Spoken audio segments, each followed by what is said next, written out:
오늘 말씀은 고린도후서 10장 1절부터 6절 말씀입니다. 고린도후서 10장 1절부터 6절입니다.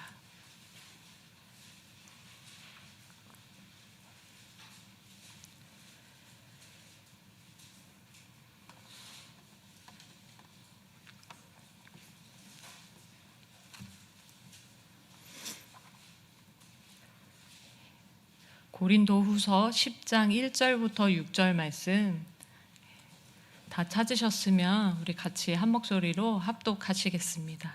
시작.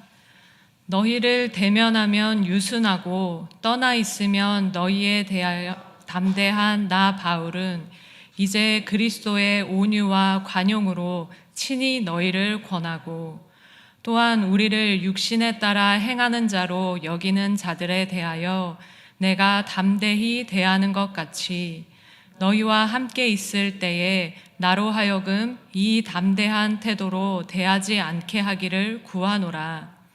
우리가 육신으로 행하나 육신에 따라 싸우지 아니하노니 우리의 싸우는 무기는 육신에 속한 것이 아니요 오직 어떤 견고한 진도 무너뜨리는 하나님의 능력이라. 모든 이론을 무너뜨리며 하나님 아는 것을 대적하여 높아진 것을 다 무너뜨리고 모든 생각을 사로잡아 그리스도에게 복종하게 하니 너희의 복종이 온전하게 될 때에 모든 복종하지 않는 것을 벌하려고 준비하는 중에 있노라. 아멘. 오늘 말씀의 제목은 영적 싸움의 무기입니다. 영적 싸움의 무기. 저 고린도 교회 성도들 가운데는 이 거짓 사도에게 미혹되어서 바울의 이 사도권을 의심하고 불신하는 자들이 있었습니다. 그리고 거짓 사도들은 바울이 비겁하며 육체대로 행한다고 그의 인격까지 비난하고 있는 그런 상황이었습니다. 그래서 이 거짓 사도들은 바울이 고린도 성도들을 대면하면 비굴하게 행하고 떠나 있으면 용맹하여 편지로만 큰 소리 칠 뿐 실제로는 우유부단하고 비겁하고 세속적이고 이기적인 자라고 비난했습니다. 이러한 내용들이 고린도 후서를 쭉 읽어보면 다 나오는 내용입니다. 그러나 사도 바울은 이 고린도 교회에 지속적으로 이 하나님의 복음 전파가 이루어지게 하기 위해서 그 자신에 대해서 변호하고 그리고 자신을 대적하는 자들을 강하게 경고합니다. 그 내용이 10장부터 13장까지의 내용입니다. 고린도서 10장부터 13장까지의 내용입니다. 이 처음에 이 자신을 변호하고 하는 이 내용의 처음에 이 고린도후서 10장 1절부터 6절 말씀입니다. 그래서 먼저 사도 바울은 그리스도의 온유와 관용으로 그들을 권한다 이렇게 말합니다. 그래서 1절에 너희를 대면하면 유순하고 떠나 있으면 너희에 대하여 담대한 나 바울은 이제 그리스도의 온유와 관용으로 친히 너희를 권하고 이렇게 말씀하십니다. 그래서 여기서 너희를 대면하면 유순하고 떠나 있으면 너희에 대하여 담대한 나 바울이란 자기 자신을 그렇게 스스로 소개하는 것이 아니고 바울을 대적했던 자들의 그들이 나를 이렇게 말했다는 것을 얘기하는 것입니다. 그들은 나에 대해서 이렇게 말하지만 나는 이제 그리스도의 온유와 관용으로 친히 너희를 권한다 이렇게 말합니다. 그래서 여기서 권한다는 이 동사는 이 권위적인 명령의 어조보다는 간청의 어조가 더 뚜렷하게 나타나는 헬라어 단어입니다. 그래서 간곡하게 부탁하는 것, 호소하는 것입니다. 이제 그리스도의 온유와 관용으로 내가 너희에게 간곡하게 부탁한다, 호소한다 이런 말입니다.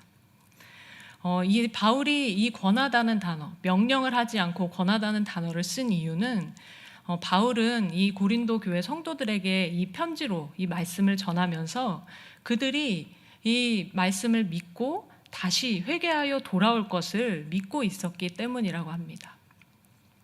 그래서 그들은 이들을 죄인으로 여겨서 나를 대적하는 그 대적자와 한패로 여겨서 당장에 그들을 책망하고 뭐 이렇게 권징을 내린 것이 아니라 그들에게 회개할 기회를 주고 있고, 그리고 그들을 여전히 이 자신의 형제, 그리스도의 형제로 대하고 있는 그 바울의 마음을 나타내는 단어라고 이렇게 설명드릴 수 있습니다.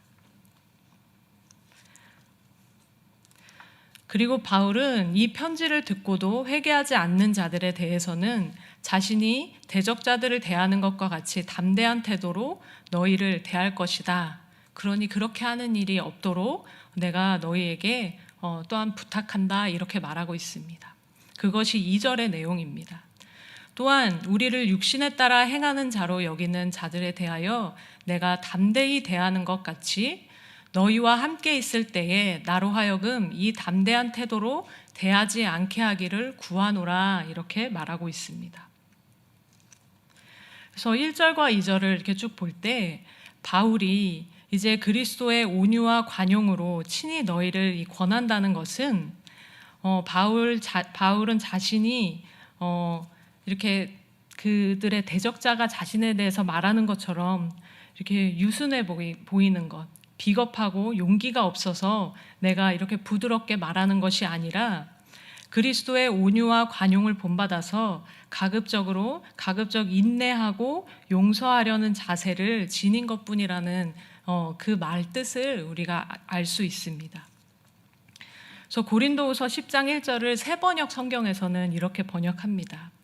나 바울은 그리스도의 온유하심과 관대하심을 힘입어서 여러분을 권면합니다.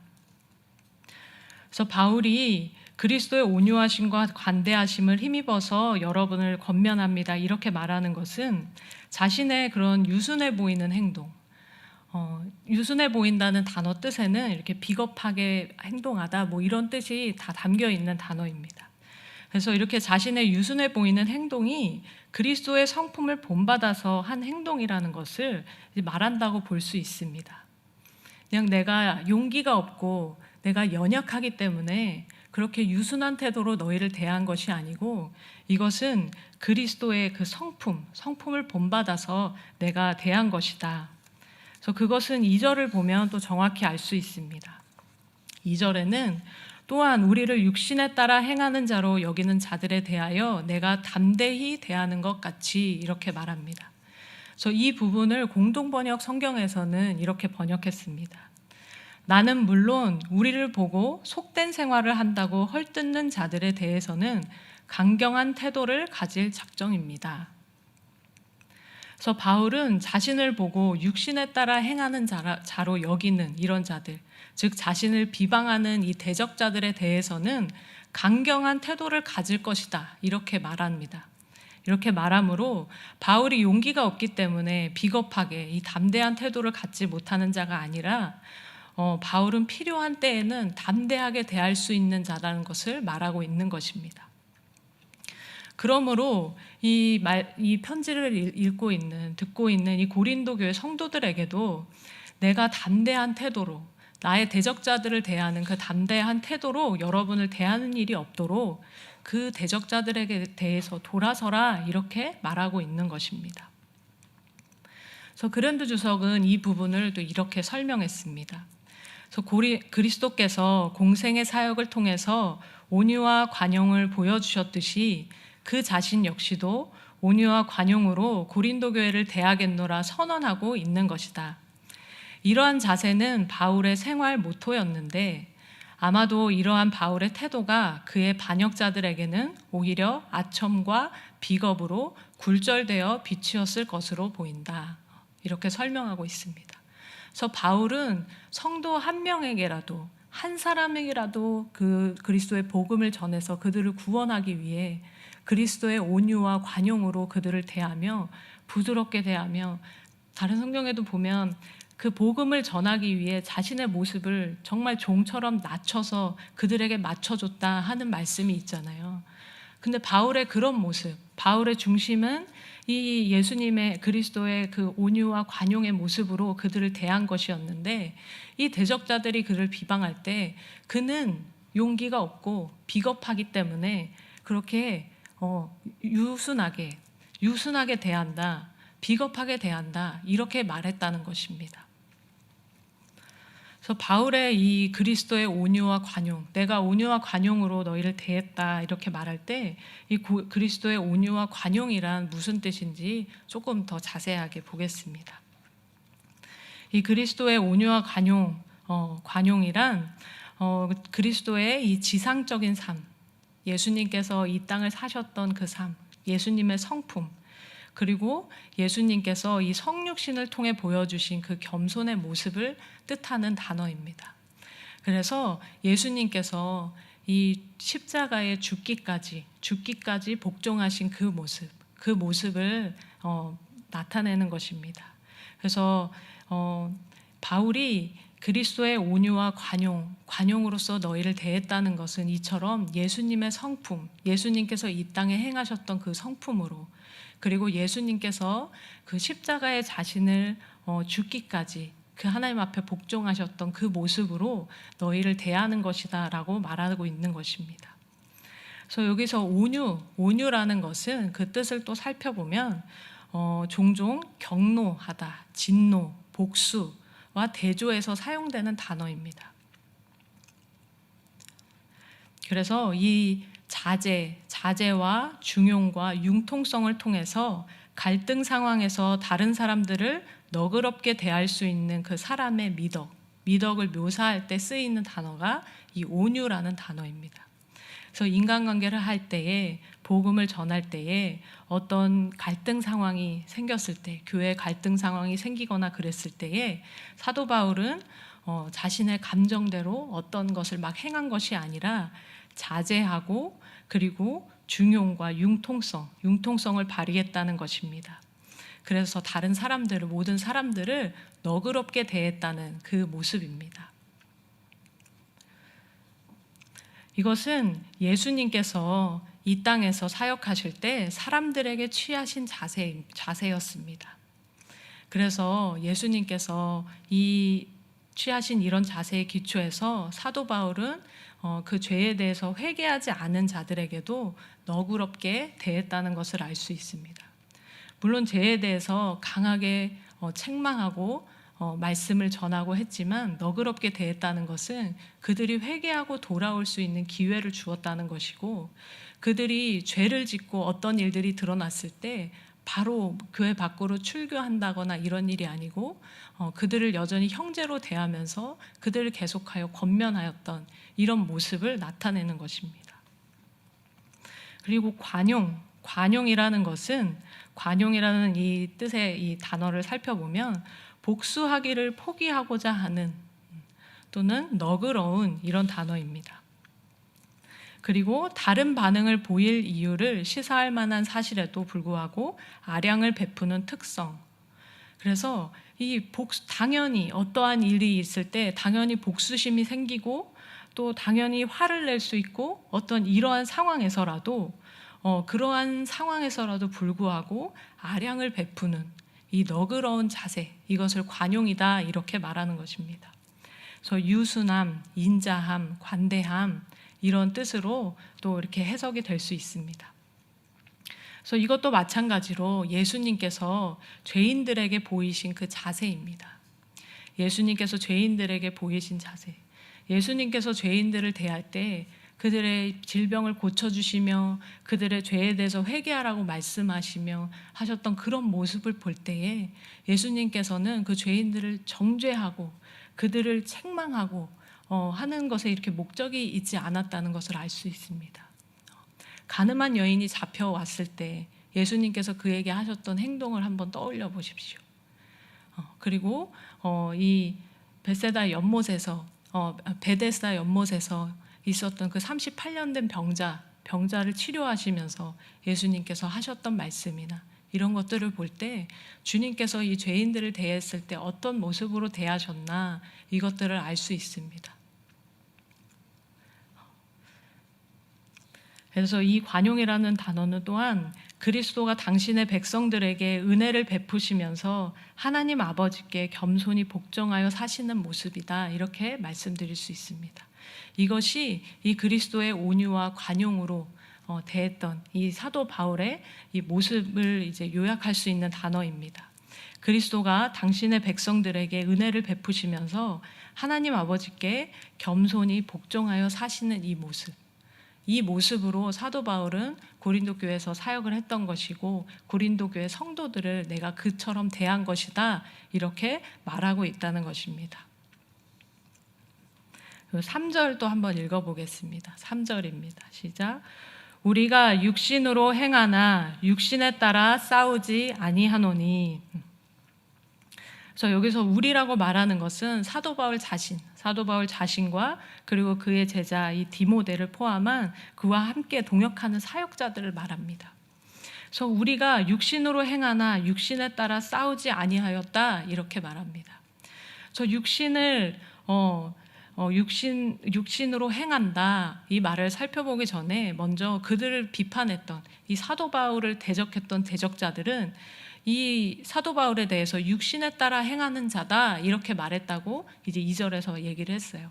이 육신을 따라 행하는 자는 이 대적자들이 사도 바울을 비판했던 말이었는데 이것은 그 사도 바울의 이 어떠한 이런 모습 때문에 이렇게 비춰졌다는 것을 말씀드리고 싶습니다.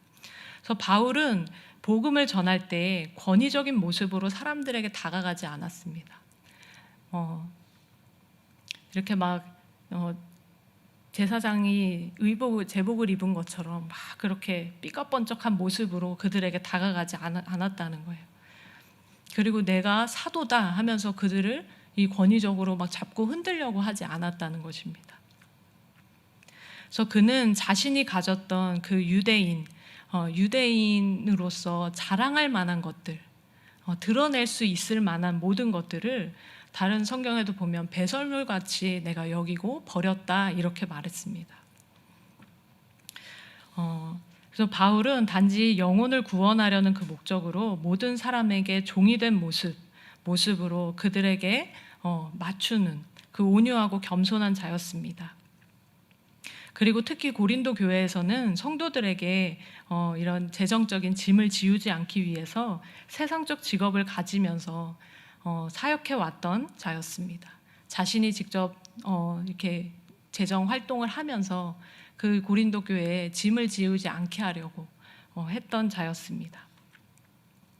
근데 바울의 대적자들은 바울의 이런 모습에 대해서 바울이 그 사도권과 그리고 능력, 하나님으로부터 받은 그 능력을 가지고 있었다면 이 일상적인 평범한 모습을 보일 이유가 없다.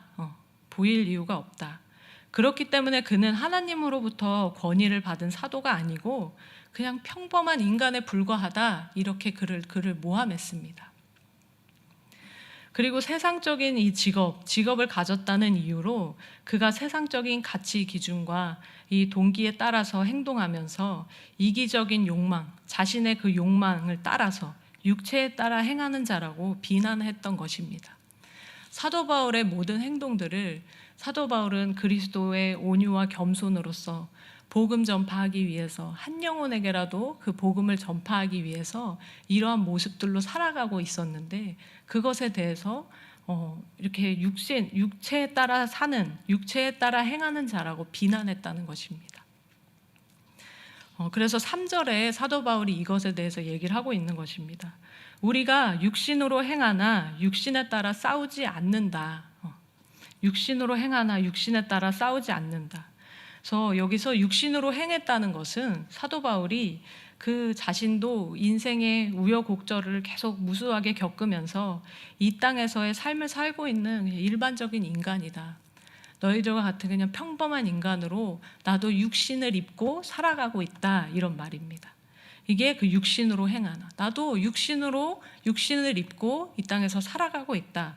그러나 육신에 따라 싸우지 않았다. 이렇게 말합니다. 육신에 따라 싸우지 않았다. 그래서 여기서 싸웠다고 말하는데 이 싸웠다는 것은 바울이 육신적으로 그의 대적자들과 실제로 이게 싸우는 그런 싸움을 말하는 것이 아닙니다.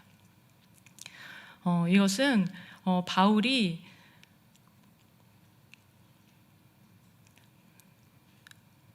이 싸움은 이 싸우다라는 이 단어를 또 보면 이 군사적인 용어예요. 군사적인 용어. 그래서 이 군인으로 복무하는 것 혹은 전쟁에 참여하는 것 이런 단어입니다. 그래서 군인으로서 전쟁하는 것인데 사도 바울이 여기서 나는 육신에 따라서 싸우지 않았다. 육신에 따라서 내가 전쟁하지 않았다. 이렇게 말하고 있는 것입니다.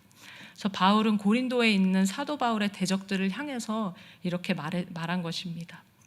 근데 바울의 이 싸움의 목적, 그 자신이 이게 전쟁을 했던 이런 목적이 5절에서 그것을 볼 수 있는데 그것을 쭉 이제 읽어보면 그 목적은 그리스도에게 복종하게 하는 것이다 라고 말합니다. 그리스도에게 복종하게 하는 것이다. 그래서 성도가 그리스도에게 복종하지 못하게 하는 이 악의 세력들과의 싸움을 말하는 것입니다. 이 악의 세력들과의 이 영적 전쟁을 말하고 있는 것입니다.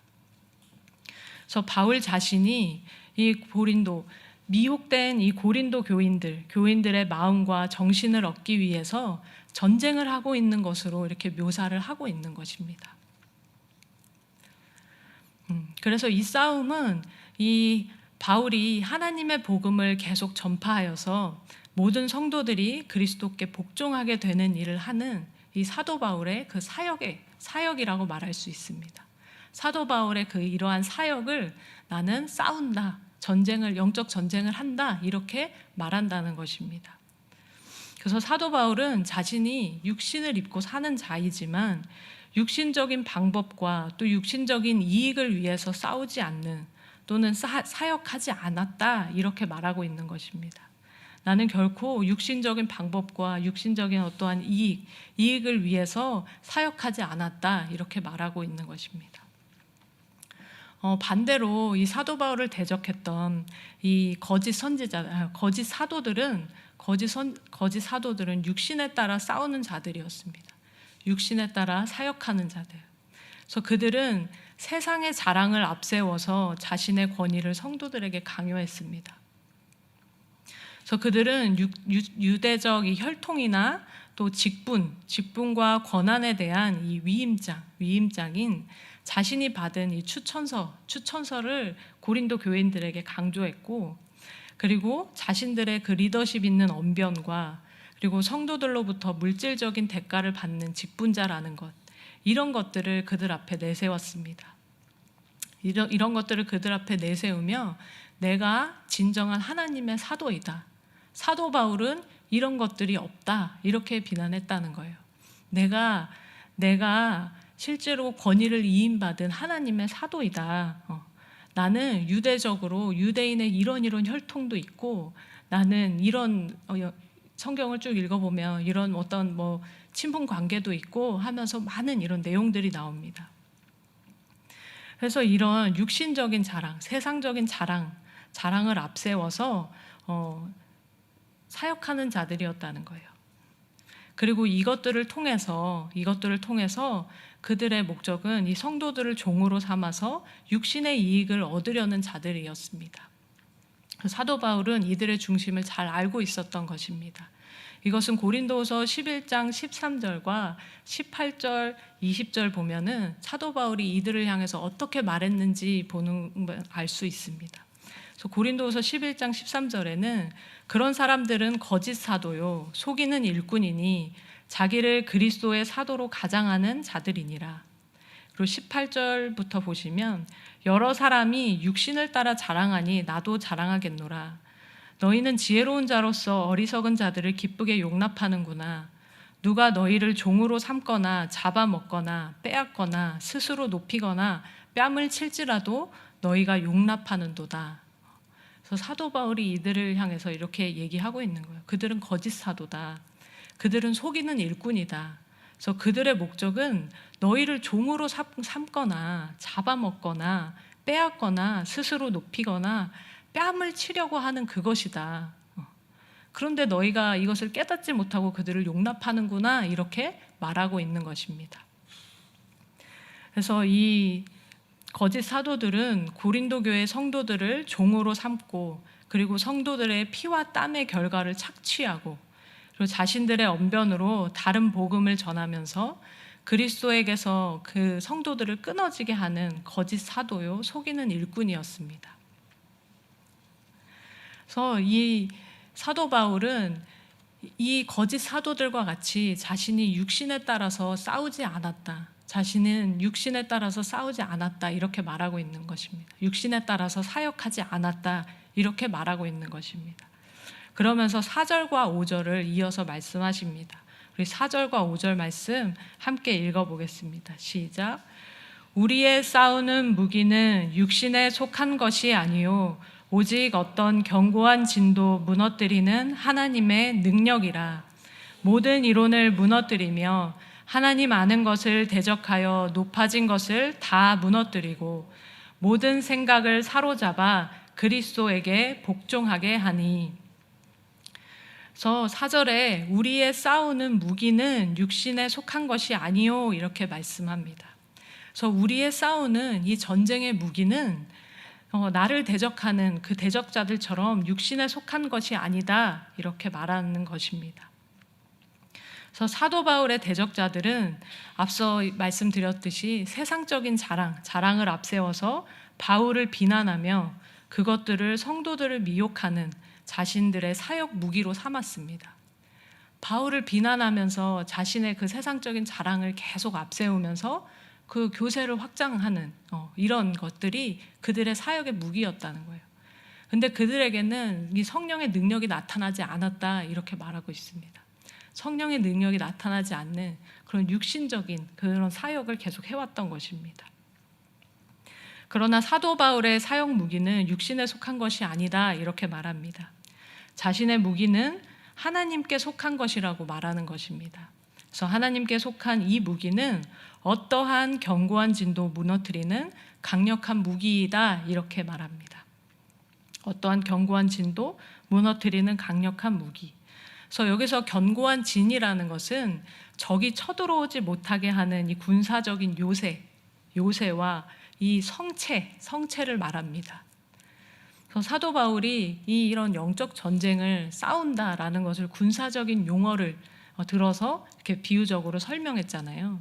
그래서 여기서도 이 견고한 진, 자신이 이 영적 전쟁을 하는 데 있어서 그 자신이 승리하지 못하게 방해하는, 막고 있는 것이 이 견고한 진이 있다. 그것이 이 군사적인 요새처럼 단단한 성체처럼 세워진 것이 있다. 이렇게 말하는 것입니다.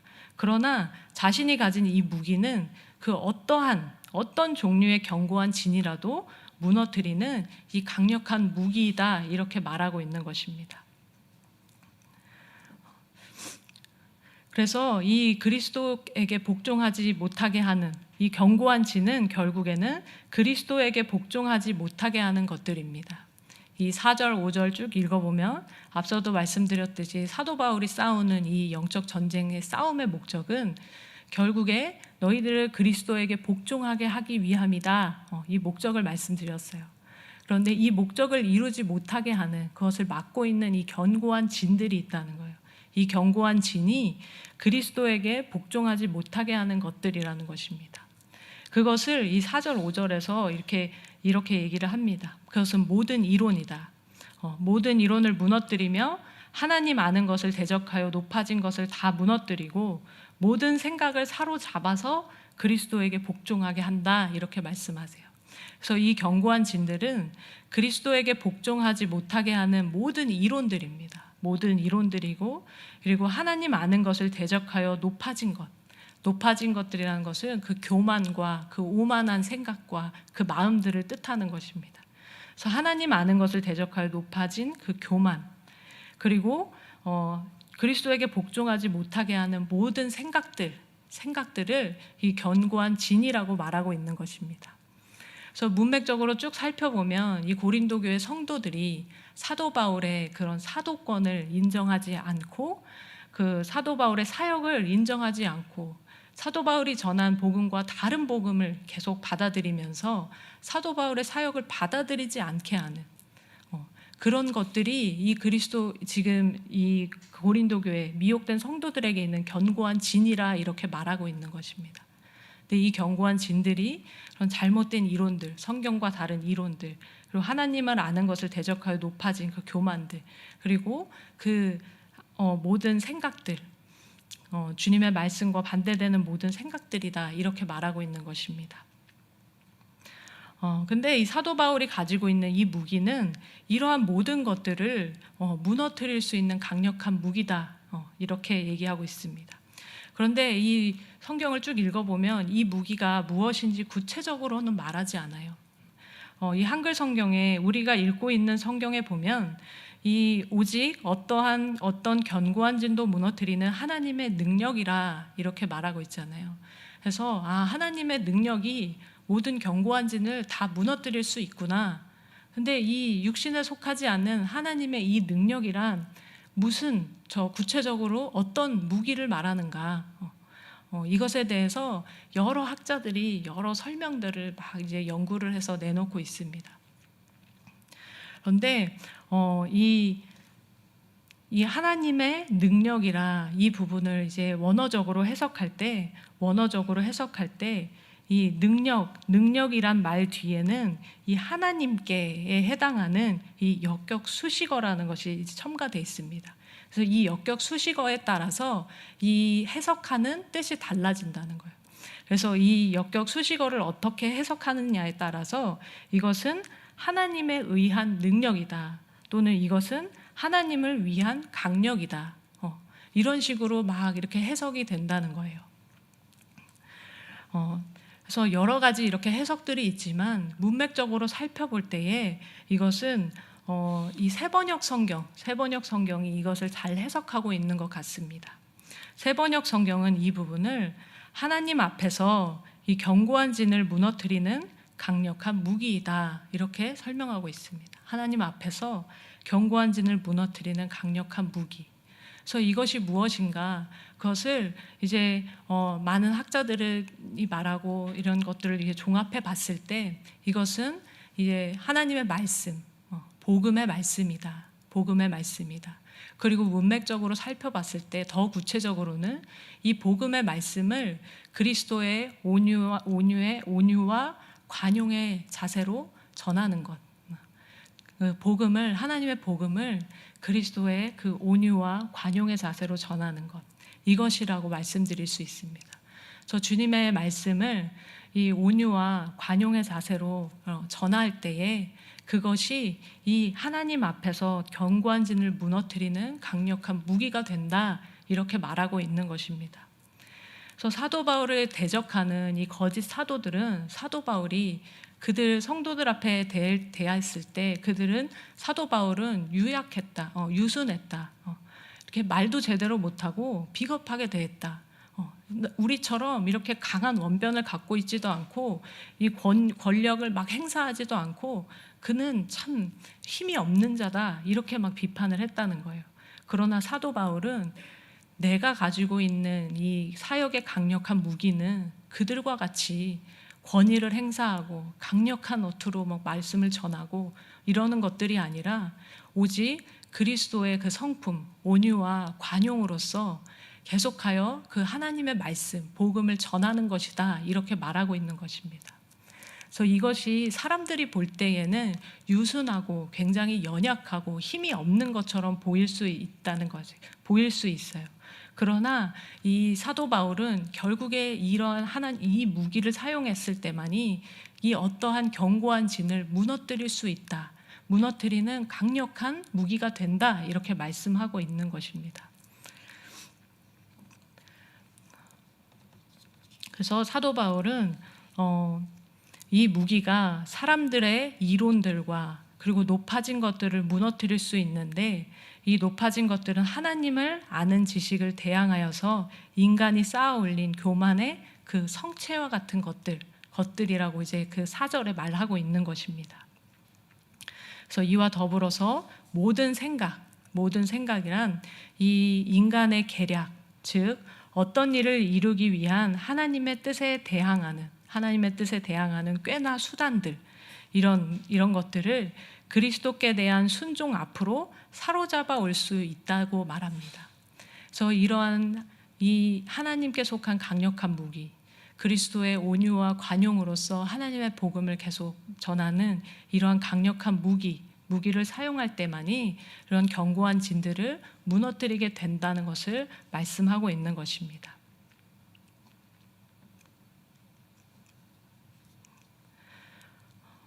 그래서 이것은 다른 성경 구절을 통해서도 이제 알 수 있습니다. 디모데후서 2장 36절에서 36절 말씀을 보면 2장 23절에서 26절 말씀에는 이런 말씀이 있습니다. 어리석고 무식한 변론을 벌이라. 이에서 다툼이 나는 줄 알미라. 주의 종은 마땅히 다투지 아니하고 모든 사람에 대하여 온유하며 가르치기를 잘하며 참으며 거역하는 자를 온유함으로 훈계할지니 혹 하나님이 그들에게 회개함을 주사 진리를 알게 하실까 하며 그들로 깨어 마귀의 올무에서 벗어나서 하나님께 사로잡힌 바 되어 그 뜻을 따르게 하실까 함이라. 그래서 이렇게 주님의 말씀을 전하고 이렇게 사역하는 자들, 그 사역하는 자들의 그 태도에 대해서 어떻게 해야 하는가를 말하고 있는 것입니다. 그래서 이 구절을 새번역 성경으로 보면 조금 더 이해하기가 쉬워요. 그래서 이 주님의 사역자들에게 어리석고 무식한 논쟁을 멀리 하십시오. 거기서 싸움이 생깁니다. 이렇게 말합니다.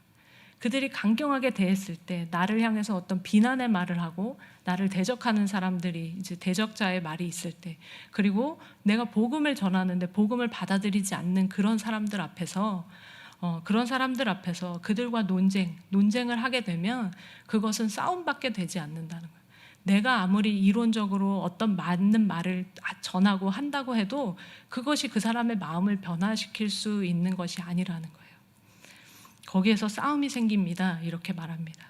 그래서 주님의 종은 모든 사람에게 온유해야 한다. 그리고 잘 가르치고 참을성이 있어야 한다. 그리고 반대하는 사람들을 온화하게 바로잡아 주어야 합니다. 이렇게 말합니다. 그래서 이 25절에는 그렇게 하면 아마도 하나님께서 그 반대하는 사람들을 회개시키셔서 진리를 깨닫게 하실 것입니다. 그들은 악마에게 사로잡혀서 악마의 뜻을 쫓았지만 정신을 차려서 그 악마의 올무에서 벗어날 것입니다. 이것을 영적 전쟁으로 비유하자면 어떤 한 영혼이 하나님의 말씀에 대적해서 주님의 말씀을 받아들이지 않고 순종하지 않는 그 삶을 살고 있는 자들에 대해서 온유함으로 그리고 참을성 있게 계속하여 권면하고 이렇게 가르칠 때, 하나님의 말씀을 가르칠 때 그들은 악마에게 사로잡혀서 악마의 뜻을 쫓고 있었지만 견고한 진 때문에 하나님의 말씀을 받아들이지 못하고 불순종하는 삶을 살고 있었지만 정신을 차려서 그 악마의 올무에서 벗어날 것입니다. 이렇게 말하고 있는 것입니다. 그래서 온유하게, 이것은 주의 종들에게 뿐만이 아니라 주님의 말씀을 전하는 모든 자들, 그리고 전도와 양육의 사명을 감당하는 모든 자들에게 필요한 말씀입니다. 그래서 내가 복음을 전할 때에, 그리고 양육을 할 때에, 그리고 가족들을 주님께로 이렇게 이끌어야 할 때에 영적인 리더로 가정 가운데 세워진 자들이 있어요. 먼저 믿은 자들을 주님께서 그를 세우시잖아요. 근데 가족들에게 복음을 전하고 하나님의 말씀대로 그 살기를 그렇게 전하고자 할 때에 성경적으로 내가 깨달았다고 해서 이 맞는 말들이라고 해서 이것을 계속 이론적으로 다다다다다 전하고 나의 뜻만을 막 강하게 이렇게 전한다고 해서 가족들이 변하는 것이 아니라는 거예요. 가족들의 마음에 있는 그 견고한 진들이, 하나님의 말씀을 받아들이지 못하게 하는 견고한 진들이 그렇게 해서 무너질 수 있지 않다는 거예요. 그리고 내가 전도하는 그런 전도하는 그 영혼의 마음이 이런 것들로 인해서 내가 뭐 어떻게 말을 잘하고 뭘 하고 해서 뭐 그런 능력으로 그들의 마음이 변화될 수 있는 게 아니라는 거예요.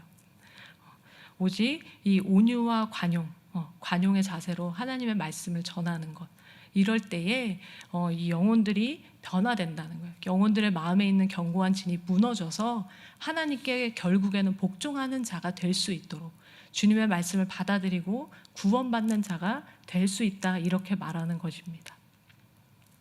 그래서 온유와 관용의, 그리스도의 온유와 관용의 자세로 말씀을 전한다. 그래서 앞에서도 말씀드렸지만 이 그리스도의 성품과 그리고 하나님, 그리스도 예수님께서 보여주셨던 그 끝까지 순종했던, 복종했던 그 복종의 자세를 말해요. 그래서 우리가 영혼들을 앞에서 우리가 삶을 살아갈 때, 가족들 앞에서 삶을 살아갈 때에 이런 그리스도의 성품으로 살아가고, 또 주님 말씀에 끝까지 순종하는 이 순종의 본을 보여주면서 하나님의 말씀을 전할 때 이 나의 주변에 있는 내가 전도하는, 내가 양육하는, 그리고 나의 가족들이 이것을 보고 마음이 변화된다는 거예요. 하나님의 말씀을 받아들이지 못했던 그 영혼들이 하나님의 말씀을 받아들이게 되고 그 마음에 있던 견고한 진들이 무너져서 영혼이 하나님께 복종하게 되는 일들이 그럴 때에 일어난다는 것입니다. 그래서 잠언 25장 15절에도 보시면 오래 참으면 관원도 설득할 수 있나니 부드러운 혀는 뼈를 꺾느니라 이렇게 말합니다.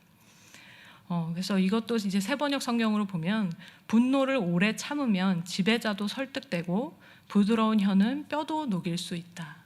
그래서 이 온유함이 부드럽게 너그럽게 대하며 그들을 용납하며 계속하여 이렇게 하나님의 말씀을 이렇게 전하는 것이 얼마나 이 강력한 힘이 있는가 이것을 말씀하는 것입니다.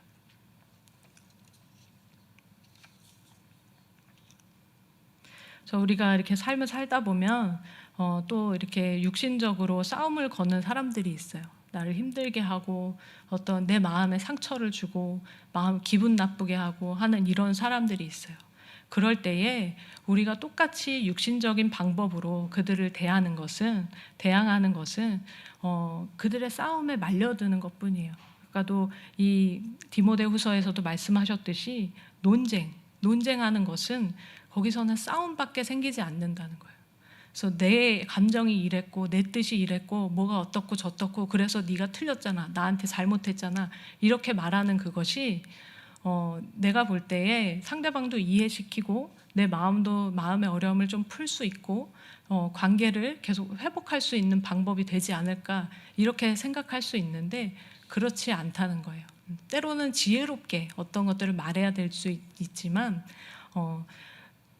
그렇지 않을 때는 대부분은 이렇게 싸움으로 그 논쟁으로 갈 때에는 그들의 그 육신적인 싸움에 말려드는 것밖에 되지 않는다는 거예요. 그래서 이럴 때도 우리는 이 사도 바울이 이렇게 4절에서 말씀하신 이 정말 강력한 무기로서 그들을 대해야 한다는 거예요. 그것은 계속 말씀드렸듯이 그리스도의 온유와 관용으로 대하는 것, 그리고 그 온유와 관용으로 하나님의 말씀을, 그리스도의 복음을 전하는 것입니다. 그렇게 할 때에 변화되지 않을 것 같은 사람이 변화되고 나를 힘들게 했던 그 사람들이 변화되고 또 내가 어떤 권위자의 위치에 있을 때 내가 좀 이렇게 권위를 좀 이렇게 세워야 될 것 같아서 막 말을 세게 하고 일부러 함부로 내가 이렇게 좀 잡아가고 이러면 내 권위를 좀 인정하지 않을까 해서 막 혹시 이렇게 하는 생각을 할 수도 있어요. 그러나 권위를 세우는 것은 하나님께서 세우시는 거예요. 그래서 내가 이 주님의 말씀처럼 그리스도의 그 온유와 관용으로서 계속 순종의 삶을 살아가는 그 모습을 계속 나타내고 그 온유와 관용으로 하나님의 말씀을 계속 전하는 모습을 보일 때에 저절로 그 권위가 생깁니다. 상대방에게 저절로 그 권위가 이제 생기게 돼요. 그래서 나를 인정하게 되고 내 권위를 따라오게 되는 일들이 이렇게 일어나요. 그래서 하나님께서 권위를 세우실 때는 이런 식으로 세우시는 것 같아요. 내가 어떤 것을 좀 만들어 보자. 내 가정에서 내가 좀 이렇게 말에 힘을 싣고 좀 이렇게 힘을 먹히게 해보자. 이렇게 육신적인 방법으로 내가 만들어 간다고 되는 것이 아니라 이렇게 하나님의 방법대로 행해야 모든 것들이 이렇게 이루어지는 것 같습니다. 그래서 우리가 이 온유와 관용의 태도로 살아가며 사람들에게 이런 행동을 하고 또 하나님의 말씀을 이렇게 전하는 것이 얼마나 중요한가 이렇게 말씀을 드리고 있는 것입니다. 그래서 이런 것들이 그 사람들 안에 있는 그 견고한 진을 무너뜨리는 강력한 무기이다 말씀하고 있습니다. 그런데 우리 안에도 이러한 견고한 진이 있습니다. 하나님의 말씀을 받아들이지 못하게 하고 하나님께 순종하지 못하게 하는 견고한 진들, 하나님의 말씀과 다른 이론들과 하나님을 대적해서 높아진 생각들, 주님의 말씀은 이러하지만 나는 그렇게 생각하지 않아. 어떤 부분은 받아들이지만 이 부분은 아니야, 내 생각이 맞아 하면서 하나님의 말씀을 끝까지 받아들이지 못하는 부분들이 있어요. 그리고 하나님의 말씀과 다른 모든 생각들 이런 것들 또한 주님께서 나에게 온유와 관용으로서 말씀을 계속 전해 주실 때에, 설교를 통해서 또는 이제 내가 성경을 묵상할 때에 어떤 방법으로 주님께서 우리 삶에 지속적으로 말씀을 해주십니다. 이럴 때에 우리가 말씀을 받아들이고 내 안에 있는 견고한 진들을 하나님의 말씀으로 계속 변화시켜서 파쇄해서 주님의 말씀에 온전히 복종하는 자가 될 수 있기를 바랍니다. 그래서 우리 6절 말씀 마지막으로 함께 읽겠습니다. 6절입니다. 시작. 너희의 복종이 온전하게 될 때에 모든 복종하지 않는 것을 벌하려고 준비하는 중에 있노라. 그래서 사도 바울이 고린도 교회 성도들에게 이러한 말씀을 이제 쭉 전했어요. 이런 말씀을 이렇게 쭉 전하면서 그리스도에게 복종되어야 한다 이렇게 말씀하고 있는 거잖아요. 너희의 잘못된 그리고 미혹된 생각을 버리고 그리스도에게 복종하는 자가 되어라. 회개하고 돌아와라 이렇게 말씀하는 거잖아요. 그럴 때에 너희의 복종이 온전하게 될 때에 모든 복종하지 않는 것을 벌하려고 준비하는 중에 있다. 이것은 너희가 그 하나님께 순종하게 된 그때까지 기다리고 있다. 이것이에요. 기다리고 있다. 네, 이렇게 온전하게 너희의 복종이 온전하게 될 때에 끝까지 복종하지 않는 자들, 끝까지 이 사도 바울의 대적자들을 따라가는 자들은 복종하지 않는 것을 벌하려고 준비하는 중에 있다 이렇게 말하세요. 그래서 이 벌하다는 것은 이제 심판이라는 뜻이 있거든요. 그래서 그 하나님의 심판이 이제 임한다는 거예요. 그것이 지금 준비되고 있다 이 뜻이에요. 그래서 우리 생각 속에도 이 견고한 진이 있어서 하나님의 말씀을 받아들이지 못하는 것이 있다면 우리도 회개해서 주님께 복종하는 이 생각으로 변화되어야 하겠고, 그리고 우리가 이웃들을 대할 때 또 전도자를 대하며 양육하며 또 가족들 안에서도 끝까지 이렇게 그리스도의 온유와 관용으로서 이렇게 내가 정말 끝까지 순종의 삶의 본을 보이고 또 그리스도의 복음을 이처럼 전하는 그러한 삶을 살아야겠습니다. 그래서 이 시간 함께 기도하겠습니다. 주여 주여 부르시고 함께 기도하겠습니다. 주여.